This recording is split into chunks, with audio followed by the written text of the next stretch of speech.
Hello, un épisode aujourd'hui qui promet des prises de conscience et des réflexions sages et profondes et sans doute des révélations. C'est ce que j'aime moi dans mon métier de coach, aider par mes questions la personne en face de moi à voir sa problématique, sa vie, un sujet en particulier sous un autre angle. C'est lui ouvrir le champ des possibles, restreint par nos croyances, que je peux m'inclure aussi dedans, je me fais accompagner, je me fais coacher, par notre niveau de confiance et notre niveau d'estime personnelle, puis aussi par les injonctions issues de notre enfance et de notre société. Alors, dans cet épisode, tenez-vous bien, je vous ai recensé la crème de la crème des questions que je pourrais, moi, poser en coaching, ou que je pose d'ailleurs en coaching. Vous allez vite le remarquer, certaines questions ont au fond le même but, et donc vous pouvez avoir la même réponse. Je vous donne dans cet épisode des exemples types de questions coach. Mais Laetitia, Anne-Julie, Samira ou Marion n'ont pas le même parcours, ni les mêmes filtres, ni les mêmes vies. Aussi, mes questions, elles s'adaptent systématiquement à chacune des personnes que j'accompagne au moment de la discussion, à la progression dans leur prise de conscience. Et en fonction de l'échange, de l'historique du coaching, de son but, je ne vais pas tirer sur les mêmes fils. Par exemple, je sais pas, il y a une phrase qui sort, bah, peut-être que je vais demander à éclaircir tel mot. Peut-être que je vais voir dans la posture un changement. Je vais aller vers ce changement. Ou peut-être je vais demander à éclaircir complètement. Ou poser une question qui n'a rien à voir. C'est ça, la richesse du coaching. Ce n'est pas que les questions et on reviendra dessus plus tard. Mais là, surtout, le but dans cet épisode, c'est de vous donner des questions de coach. Et vous allez en découvrir 25. Donc pour débuter, je vous pose un peu le décor. Quand on débute un coaching, on commence toujours par détailler l'objectif, le besoin, pour mieux cerner le réel but du coaching qui se cache derrière parfois un problème de surface. On ne va pas aborder le problème racine, les problèmes de fond tout de suite de manière hyper frontale. C'est pas possible. La progression, elle se fait doucement mais sûrement, un pas après l'autre. Et c'est une relation de confiance qui se crée entre coach et coaché, une véritable alliance de travail basée sur une confiance mutuelle, sur l'écoute active et l'empathie du coach. Et le coach aussi, ce qui est important, c'est sa capacité à garder sa posture la plus neutre mais engagée possible. C'est un subtil mélange en fait qui donne des résultats, moi, que je trouve magiques. Et si certaines femmes que j'ai accompagnées m'entendent, faites-le savoir haut et fort, s'il vous plaît. Faites savoir la puissance du coaching, ce que ça a pu vous apporter, ce que ça vous apporte encore aujourd'hui. Mais revenons-en donc au sujet du jour, les questions de coach pour vous débloquer. Petit aparté, peut-être que certaines questions vous paraîtront complètement évidentes et d'autres pas du tout. C'est normal, c'est humain.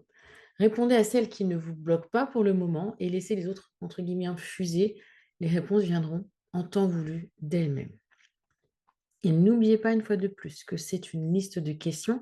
Certes, je les ai catégorisées pour vous expliquer un petit peu le but. Elles sont sorties d'un contexte, d'une problématique, d'un échange entre deux humains en confiance. C'est pas la même. Ça n'aura pas le même poids, ni le même impact que lors d'une réelle séance de coaching ou d'un accompagnement complet comme celui que je propose en créatrice. Mais ça peut quand même vous procurer des déclics, des réflexions, vous donner envie d'aller plus loin, vous faire découvrir un questionnement qui n'était pas le vôtre. C'est ça aussi l'intérêt. Et on va débuter par les objectifs. J'ai un peu découpé cet épisode, entre guillemets, sur certains principes issus de la PNL, dont l'un de ses fondements, qui est celui des niveaux logiques de Diels. Je ne vais pas vous détailler aujourd'hui cette logique, tous les niveaux, les échelons et leur imbrication. Je vous en reparlerai, promis, dans un prochain épisode. Donc on va commencer. Je vous invite à prendre un papier et un crayon. Si vous m'écoutez en voiture, écoutez tranquillement, laissez infuser, voyez ce qui vient comme réponse spontanée, mais restez concentré sur la route, s'il vous plaît. Et on va commencer donc. Des questions pour identifier, explorer vos objectifs et vos motivations. Et vous allez voir là très rapidement que soit je vais préciser, soit je vais reformuler d'une façon différente.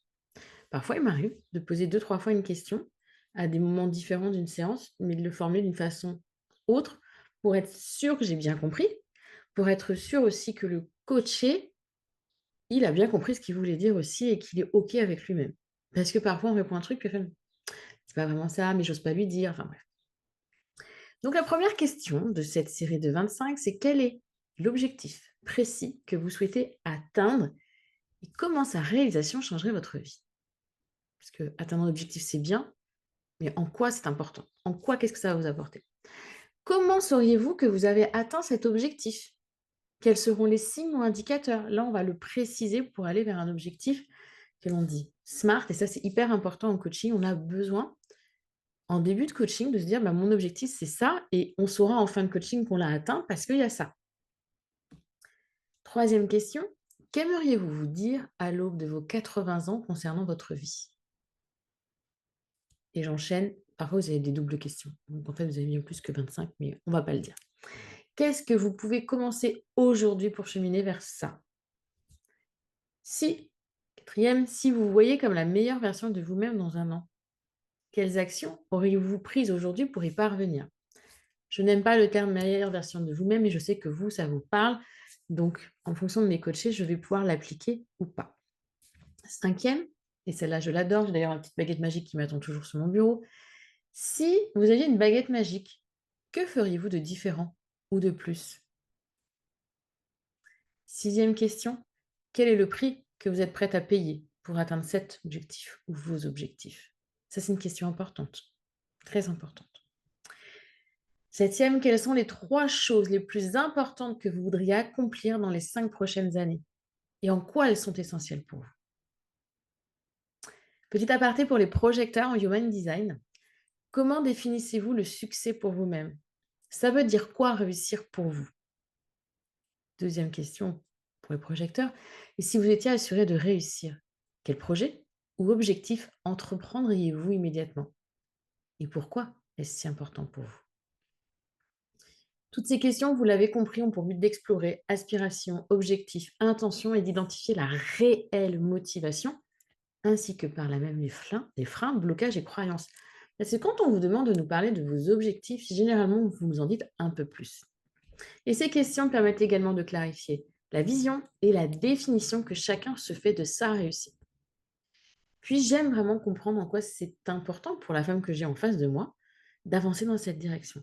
Est-ce que c'est bien pour elle qu'elle le fait? Quel est le degré d'importance? Ça va m'aiguiller sur la suite de l'accompagnement et comment je peux l'aider à atteindre cette vision. Et justement, on va entamer la deuxième partie, là, la deuxième thématique. Est-ce que dans les séances suivantes, je vais travailler dans l'ordre ou dans le désordre les valeurs et les croyances? Tout dépend du degré de motivation perçu dans la définition et la recherche du pourquoi. Si j'ai une sensation que le but n'est pas profond, bah, je vais travailler immédiatement sur les valeurs, valider que l'on avance bien dans la bonne direction ou pas. Tandis que si la coachée est déjà bien au clair, a une bonne motivation, je vais plutôt attaquer l'angle de ce qui la bloque. Et en l'occurrence, souvent, ce sont ses croyances limitantes. Et là, j'attaque avec des questions comme quelles sont les croyances limitantes que vous avez sur vous-même? Et comment influencent-elles vos actions quotidiennes? Là, on aborde la surface. Ou quelle est la croyance principale qui vous empêche d'atteindre votre objectif? D'où vient-elle? Comment pourriez-vous la modifier? Ça, c'est le travail. Enfin, pour moi, la flexibilisation d'une croyance, c'est le travail de minimum une séance, c'est-à-dire 1 heure. On peut flexibiliser des croyances qui sont ancrées assez facilement quand on la fait disjoncter et qu'on lui montre ses contraires, quand on montre une certaine réalité à son cerveau, quand on montre une dissonance. Mais ça se fait dans tout un cheminement et là, je ne vais pas vous le faire là. C'est une réponse, une question qui va dans le sens de cette réponse, qui va aller plus loin. J'ai besoin de détailler. Mais en tout cas, déjà, si vous arrivez à identifier la croyance de base, on est déjà bien. 12e question, quelle est la voix intérieure qui vous critique le plus souvent et comment vous pourriez transformer cette voix? Quoi lui répondre? Dites-moi tout. Ensuite, là, on est plutôt sur les blocages. En ce qui concerne les croyances, on va plutôt se demander quelles sont les valeurs ou les causes qui sont les plus importantes pour vous aujourd'hui et comment vivre davantage en accord avec ça. En quoi vos valeurs personnelles sont-elles alignées avec la manière dont vous vivez votre vie aujourd'hui? Et à l'inverse, en quoi votre vie actuelle est-elle, par exemple, en désalignement ou en alignement avec vos valeurs profondes? comment vous pouvez rétablir cet alignement ou le maintenir. Bien évidemment, ces quelques questions ne suffisent pas à travailler, je vous le rappelle, sur les croyances, ni à comprendre vraiment ces valeurs. Là, je vous propose d'identifier des croyances de surface pour ensuite peut-être les creuser plus en profondeur via du journaling ou via un coaching. Pour les questions sur les valeurs, elles vont me permettre de valider la congruence entre valeurs entendues, valeurs perçues, objectifs. Et très souvent, ce n'est pas très aligné. Donc, on entame dans ce cas un approfondissement des valeurs personnelles, du sens que l'on souhaite donner à sa vie et de la compréhension de ce que ça va nous apporter. Parce que ce n'est pas le tout d'identifier ces valeurs, c'est de comprendre quelle est leur influence dans notre vie et dans notre bien-être. Troisième partie, et là arrive mes chouchoutes, mon outil préféré, que vous avez absolument tout à disposition, je tiens à le dire. Vos émotions et vos ressources internes. Tout ce que vous avez de bon, de beau en vous, même la lumière et même l'ombre, tout. Et là, forcément, quand je suis là en train d'enregistrer ce podcast, je ne saurais pas rebondir sur vos ressentis, ni vos yeux qui regardent en l'air, ni le recul que vous avez pris sur votre chaise parce que la question vous a un peu fait peur, vous a un peu brusqué. Je n'aurais pas le soupir ou encore l'œil larmoyant. Parce que c'est aussi ça, être coach. Percevoir le moindre changement de comportement, l'inconfort, l'émotion qui traverse très rapidement l'esprit du coaché. Parce que elle est là, elle est fugace. Et moi, je suis là, je suis concentrée, je dois la voir passer. Parce que parfois, je m'appuie sur cette émotion pour approfondir le sujet, essayer d'identifier un problème racine autre, une bifurcation qui est bloquante, une croyance, une injonction.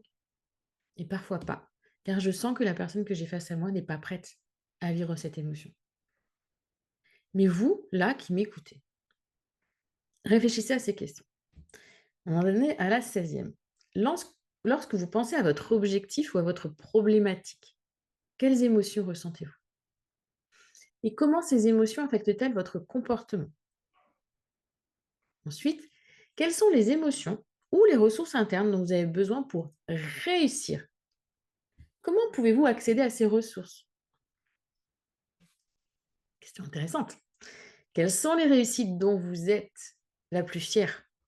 Et comment vous pourriez utiliser les compétences, les talents, les qualités que vous avez mis en évidence dans cette réussite pour atteindre votre ou vos objectifs actuels?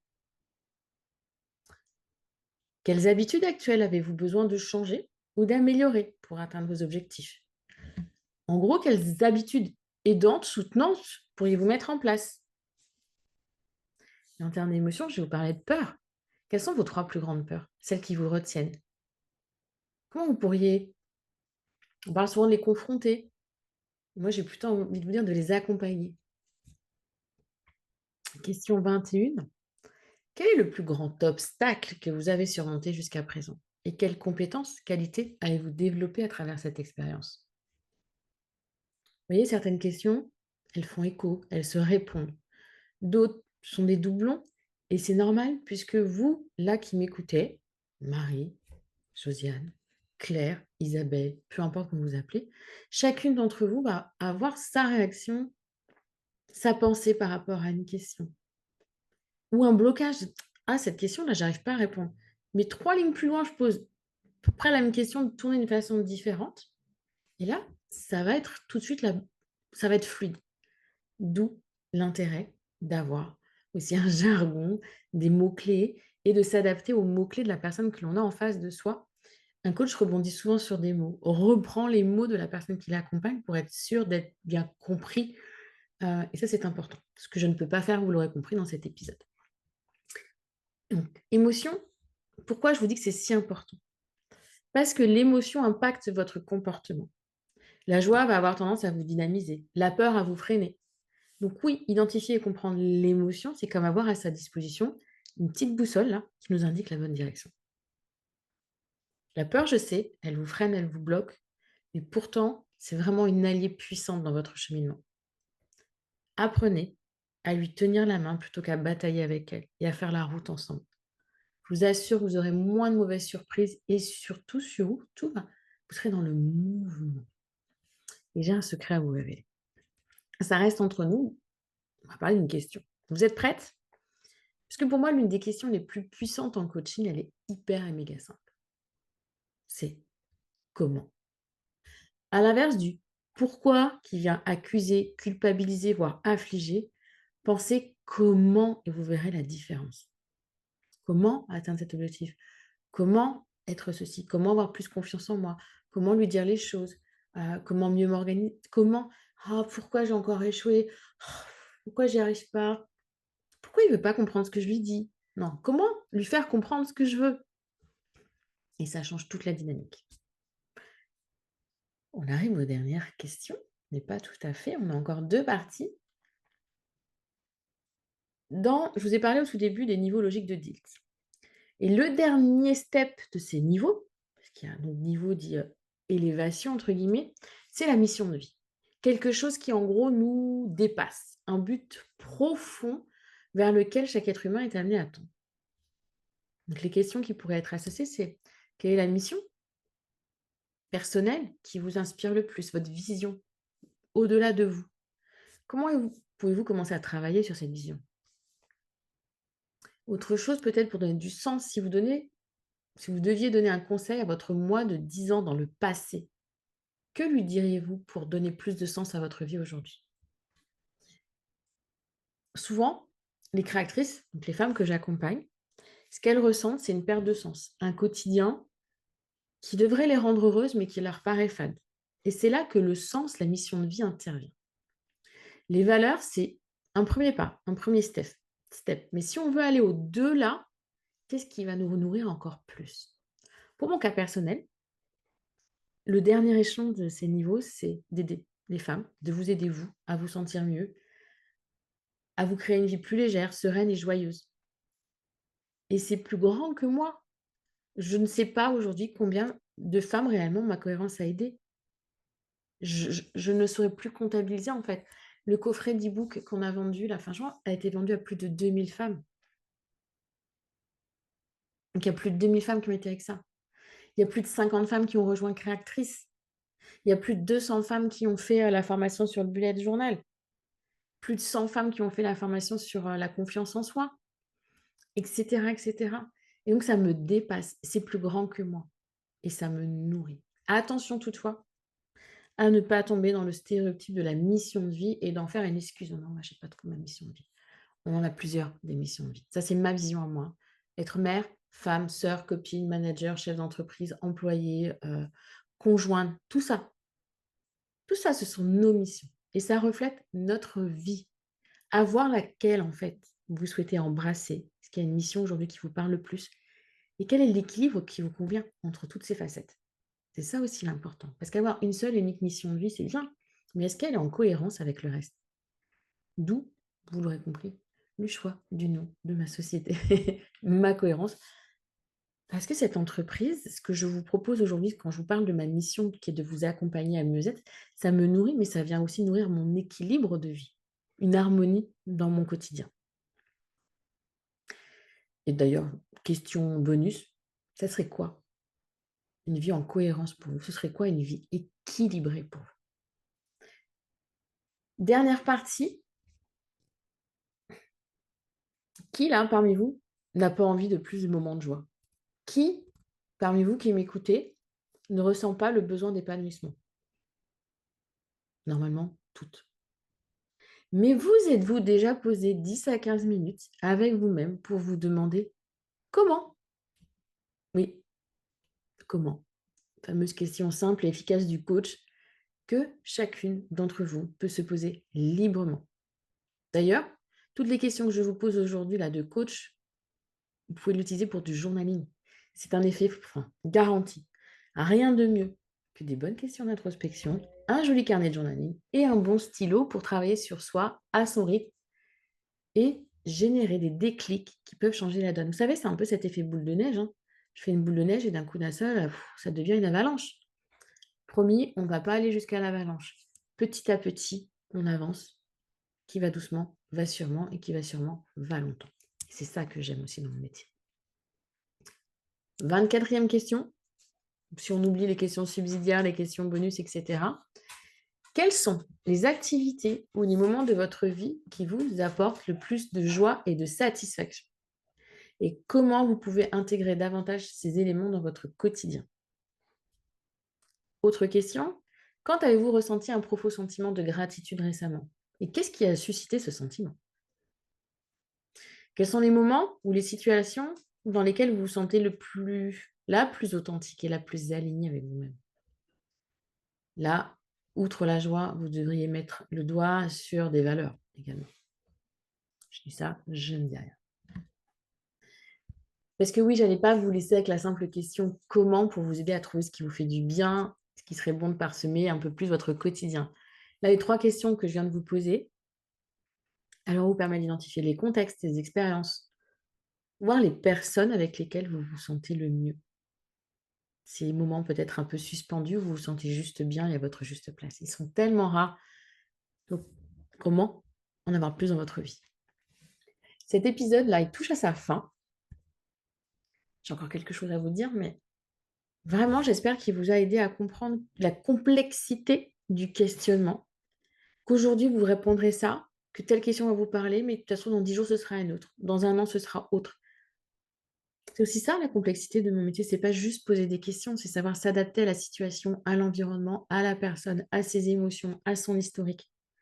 Et vous aussi, quand vous vous questionnez sur vous-même, adaptez-vous à votre environnement, à votre humeur du jour, et cetera, et cetera, et cetera. Et pendant que je suis là, pensez à me laisser un petit commentaire sur Apple Podcast ou Spotify, à noter 5 étoiles, c'est quand même mieux, si vous êtes d'accord, sur pareil Apple Podcast, ce podcast pour me faire comprendre que oui, ça vous parle. Et avant de conclure, puisque j'ai encore des choses à vous dire, pensez également qu'il y a de nombreuses ressources gratuites dans le descriptif de cet épisode. On vous met tous les liens. Personnellement, je pense que là, maintenant que j'ai enregistré là, je vais filer répondre à 2 ou 3 questions qui sont venues me titiller parce que c'est ça aussi le coaching. On vous donne des outils, on vous permet de changer un petit peu votre prisme, votre manière de penser, de voir les choses et de réfléchir. Et une fois le coaching terminé, c'est pas fini en fait. Vous êtes plus armé pour la suite qu'à vous regarder avec vous les outils, les questionnements et l'état d'esprit. Donc oui, même moi en tant que coach, je continue de me questionner. Par contre, j'ai remarqué une évolution. Je bloque beaucoup moins qu'avant sur mes croyances. Je vais chercher aujourd'hui plus à renforcer le sens et le pourquoi de mes actions. C'est un véritable moteur pour moi qui va me permettre bien souvent d'aller au-delà de mes peurs et débusquer en amont presque les croyances irréalistes qui vont avec. Là, on est vraiment dans la compréhension du niveau logique de Diels dont je vous reparlerai, où on est dans il y a l'émotion, il y a le comportement, il y a les valeurs, il y a le sens, et tout ça, c'est lié et on avance, on progresse et on «grandit» entre guillemets. Travailler sur soi, c'est le cheminement d'une vie. Ne pensez pas avec ces 25 questions de coach que demain vous serez la meilleure version de vous-même, s'il vous plaît. Déjà d'une, vous l'êtes déjà chaque jour. Et de deux, c'est tellement bon d'apprendre, de progresser, de grandir, d'évoluer. Ça fait du bien de se rendre compte de ça. Et autre chose, je tiens à le dire, ne me parlez pas de fast coaching. Je vois ça passer là un petit peu sur Instagram et je comprends pas bien. Je comprends pas bien le principe du fast coaching. Donc, non. Le coaching, j'espère vous l'avoir fait comprendre, c'est plus que des questions. Ça ne dure pas 15 minutes, même si parfois 15 minutes, ça peut suffire à déclencher des déclics, à débloquer des situations ou des problématiques. Moi, mon but à travers le coaching et l'accompagnement, c'est de vous permettre de révéler vos ressources, d'identifier vos valeurs, vos outils intrinsèques pour ensuite naviguer seul dans le quotidien avec un gouvernail, une encre et une carte au trésor bien précise. Vous n'avez plus besoin de moi après. Mais pour moi, ça ne prend pas 10 jours, quoi. Ça ne prend pas un claquement de doigts. C'est pas du fast coaching. L'accompagnement créatrice, j'ai fait 6 mois, c'est le minimum. Coaching individuel, coaching de groupe, auto-coaching pour travailler sur 3 niveaux différents. C'est hyper important pour moi que vous compreniez ça. Oui, le coaching, on parle souvent, on peut faire une séance de déblocage, débugage. On peut le faire, c'est possible, 1 heure. On travaille une croyance, on travaille une problématique et on avance. Yes, c'est possible.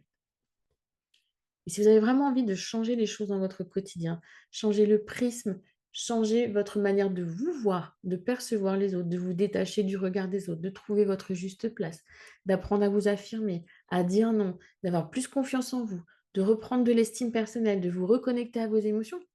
Eh, ça se fait pas en 5 minutes tout ça. On a besoin de temps et puis surtout, vous avez besoin de temps, vous, derrière, pour assimiler. Parce que vous allez assimiler doucement, votre environnement va bouger aussi en fonction, s'adapter et ainsi de suite. Le fast coaching, c'est quoi? C'est: je te vends une question, ça y est, tu es débloqué, mais 15 jours après, vous pouvez revenir pour la même. Donc pensez bien à ça. J'espère vraiment que ces 25 questions-là, on va dire qu'il y en a une trentaine ou une quarantaine. Voilà, je m'étais partie sur 25. 25 et je mettais 26, mais j'aime pas les chiffres par an, donc je dis 25. Elles vont vous permettre, au moins une ou deux, d'avancer dans votre cheminement, de questionner, de mettre le doigt sur quelque chose qui peut peut-être faire un petit peu douloureux, ou au contraire, de découvrir quelque chose de waouh, qui va vous faire un bien fou. Dites-moi, tenez-moi au courant, sur Instagram ou par mail, de l'effet de ces questions. Un peu comme le nouveau podcast là, vous avez vu la semaine dernière sur ce nouveau défi. Moi, j'attends vos retours toujours avec impatience et j'ai hâte aussi d'accompagner certaines d'entre vous dans le programme Créatrice parce que je sais quel effet il a sur les femmes que j'accompagne et ça, c'est juste magique pour moi. C'est c'est comme s'il y avait des petites étincelles et des paillettes dans ma vie, quand je vois les créatrices évoluer, changer, switcher. Voilà. Je fais aussi du coaching individuel. J'aime le coaching individuel. Les créatrices, on est 4. On est 4 coachs et on apporte toutes les 4 quelque chose de différent. Et ça, c'est aussi magique pour moi d'être épaulée dans la conception du programme, d'être épaulée dans l'animation de la communauté, d'être épaulée dans les réponses, dans les fins d'accompagnement. Là, il y a Suzy qui m'a laissé un petit mot en me disant: «Andrea, c'est la fin de l'accompagnement, j'ai un petit pincement au cœur pour, voilà, Céline, on vient de faire le dernier live et tout et elles nous manquent, les créatrices, quand elles s'en vont et on a besoin d'avoir des nouvelles en tant que on est des coachs, mais on est aussi un petit peu maman poule, donc on aime bien prendre soin de nous. C'est terminé pour cet épisode. Je vous donne rendez-vous la semaine prochaine, peut-être pour un nouvel épisode défi, qui sait. J'espère d'ailleurs que vous avez terminé le défi de la semaine dernière. Les 7 jours sont normalement écoulés. Si vous écoutez ces épisodes de podcast dans l'ordre logique des choses, les 7 jours sont écoulés. Donc, question, où en êtes-vous du défi de la semaine dernière? Allez, je vous dis à la semaine prochaine. Prenez bien soin de vous. Ciao, ciao.